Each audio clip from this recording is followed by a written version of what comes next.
Hey y'all, it's springtime. The flowers are in full bloom, and you may just find yourself with some extra time on your hands. With all that extra time, let's brush up on your photography skills. I'll walk you through my own personal photos and how I use tips and tricks to make them better. Okay, time to get serious. Lighting is the foundation of every good photo. You want to make sure you don't use your flash and use the sun to your advantage. In this photo, if I'd used my flash, I wouldn't have been able to get those interesting ridges in this cactus.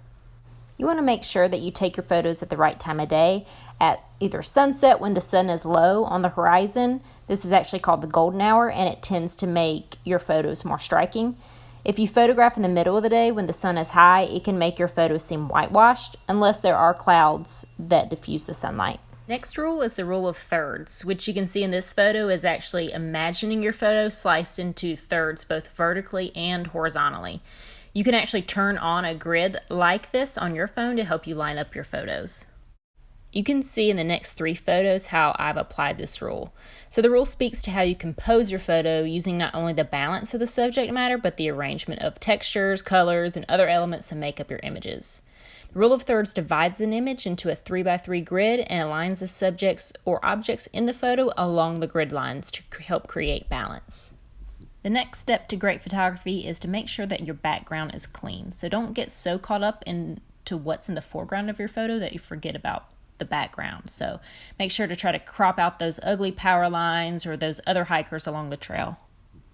So the next step to consider is your viewpoint. You can add interest to your photo by taking it from an interesting angle. So for example, for this tall cactus, I actually went up to the cactus and shot upward to show how tall it was. And in this next photo, I laid on my belly on the ground and then actually laid my camera in the gravel to get on the same level the flowers were.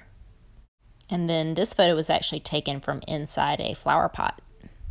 Another tip, you can draw in the viewer's eyes with leading lines, which are lines that run through your image that draw the eye of the viewer into your photo, and they actually add depth. So that might be roads or branches. Another tip, detail shots are attention grabbing. A sharp focus on an unexpected or interesting detail can offer a sense of calm to the viewer. In this photo, I chose to make the big bloom in the front blurry and then focus on the flower further back on the stem. The next tip is to take your photo from as close as possible versus shooting from far away and then cropping your photo in. So this actually prevents your pictures from becoming grainy. The next tip is symmetry and patterns are both very pleasing to the eye. So if you can find those in nature, definitely capture it. Another tip is that bright, rich colors really energize our eyes. And if you look close enough, you can find bright colors pretty easily, even in the desert.